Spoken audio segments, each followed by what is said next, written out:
بسم اللہ الرحمن الرحیم۔ آپ پر سلامتی اور اللہ کی رحمت ہو۔ ٹی وی 87 دیکھنے کا شکریہ۔ دوستو، آج سے تقریباً 100 ملین سال پہلے اس کرۂ ارض کا نظارہ کچھ الگ ہی تھا۔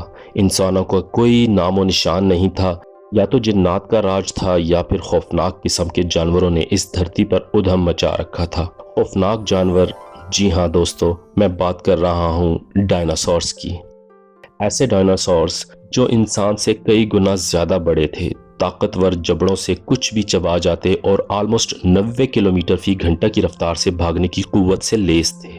یقین جانیے، یہ دل دہلا دینے والے جانور تھے۔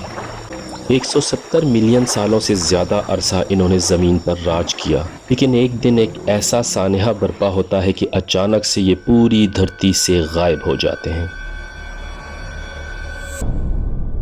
ایگزیکٹلی کیا اور کیسے ہوا تھا، یہ سمجھتے ہیں آج کی ویڈیو میں۔ ڈائناسور لفظ کا ماخذ گریک سے ہوتا ہے۔ یہ بنتا ہے ڈائنوس پلس سارس سے۔ ڈائنوس کا مطلب ٹیریبل، سارس کا مطلب لیزرڈ، یعنی ایک خوفناک چپکلی۔ پہلی بار اس لفظ کا استعمال 1841 میں کیا گیا، کیونکہ یہی وہ سال تھا جب پہلی بار ایک ڈائناسور کا فوسل ملا تھا۔ رچرڈ اوون نام کے ایک برٹش سائنسدان نے پہلی بار لفظ ڈائناسور کا استعمال کرنا شروع کیا، جب لوگ یہ بھی نہیں جانتے تھے کہ ڈائناسور کیسے دکھتے ہیں اور کیا ہوتے ہیں۔ تو شروعات میں جو ڈرائنگز بنائی گئی تھیں وہ کمپیریٹیولی کافی الگ تھیں آج کی ڈرائنگز سے۔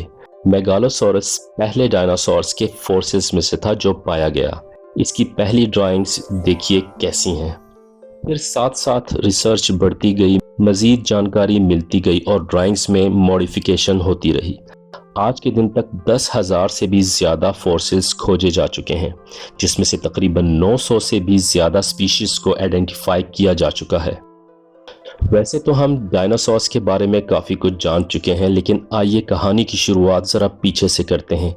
ٹائم میں پیچھے چلتے ہیں، کئی ملین سال پیچھے۔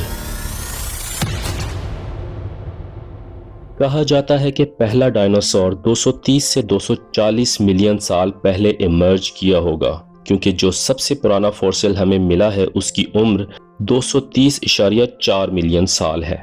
یہ افریقہ میں ملا تھا۔ اس وقت یہ سارے کانٹیننٹس جو آپ الگ الگ دیکھتے ہو وہ ایک ساتھ جڑے ہوئے تھے۔ صرف ایک سپر کانٹیننٹ تھا جسے ہم نے نام دیا ہے پینجیا۔ سائنسدانوں کا کہنا ہے کہ پینجیا کچھ ایسا دکھتا تھا۔ اب کرۂ ارض کا کلائمیٹ بہت ہی سوکھا اور خشک تھا اور بارش بھی بہت کم پڑتی تھی۔ اس ٹائم پیریڈ کو ہم نے نام دیا ہے ٹرائیسک پیریڈ، ایک ایسا وقت جب ڈائناسورس ایمرج کرنا شروع ہوئے تھے۔ اب ہوا یہ کہ ٹائم کے چلتے زمین میں کافی بدلاؤ آئے۔ تقریباً 201 ملین سال پہلے ٹرائیسک پیریڈ ختم ہوا، جب اچانک سے زمین کا کلائمیٹ بدل گیا۔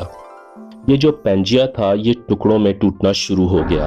زمین پر اس کے کلائمیٹ کی تبدیلی کے باعث جو کولڈ بلڈڈ جانور تھے وہ ٹمپریچر کی تبدیلی کو ٹالریٹ نہیں کر سکے، لیکن ڈائناسورس جو کہ وارم بلڈڈ جانور تھے ان کا سروائیول نسبتاً آسان تھا۔